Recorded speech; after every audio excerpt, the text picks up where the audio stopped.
Ito yung mga manok na Barred Rock mga ka-farmers. Ito ay nasa edad na 8 months old na sila. Sa video na ito ay nasa 8 months old pa sila at nangingitlog sila. Pero hindi lahat ng mga manok na ito mga ka-farmers ay nangingitlog. Pero pagdating nila ng 9 months old mga ka-farmers, ang napansin ko sa kanila ay wala na akong nakikita ang mga itlog sa kanila. Kaya ang ginawa ko ay pinapaliguan ko sila at pinurga na rin. Pagkatapos kong magawa ito mga ka-farmers, ang napansin ko ulit ay wala pa ring iniitlog yung mga manok ko. Kaya nagtataka ako kung meron bang problema sa mga manok na ito kung bakit hindi sila nagpo-produce ng itlog.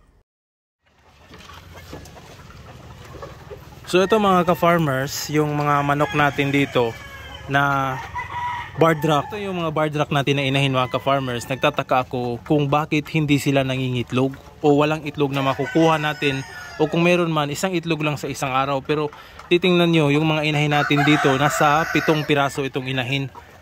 So nagtataka ako mga ka-farmers kung bakit hindi tayo makakuha ng itlog dito. So akala ko itong mga manok na ito ay hindi magandang pagka-breed o hindi sila nangingitlog. So makikita nyo naman, napakaganda naman yung kanilang pangangatawan. So for sure nangingitlog na talaga sila. Pero yun nga, nagtataka ako dahil isa lang itlog, minsan wala ako makukuha ng itlog.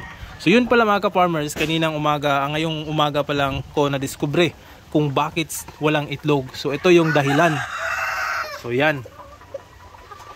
So nagpapakain ako dito kanina, merong isang manok na lumabas dyan sa sako.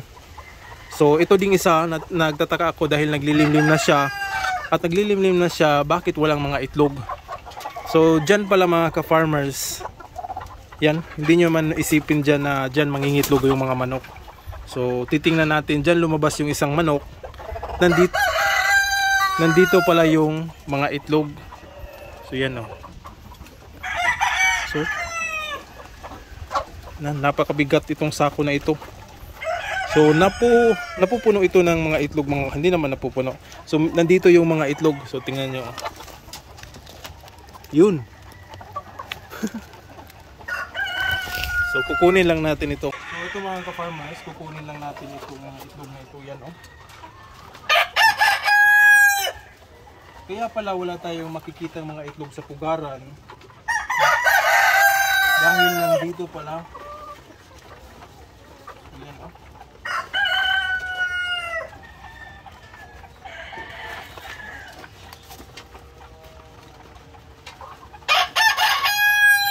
Yun oh.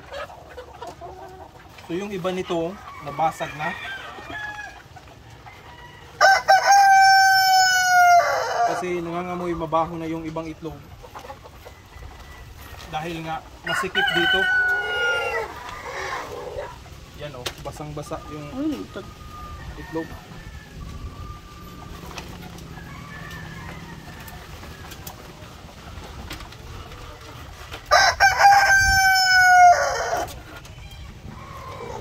Sayang. So ito, kukunin na lang natin yung iba dahil basag. Ano nga pinag-video nyo din?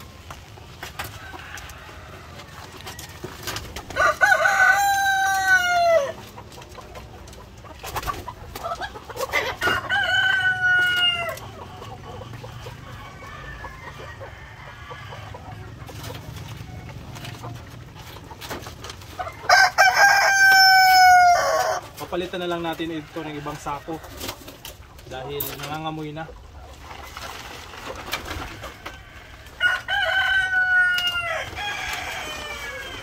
Mga itlog mga farmers na nakuha natin doon. So ito merong 5 na basa, mabaho.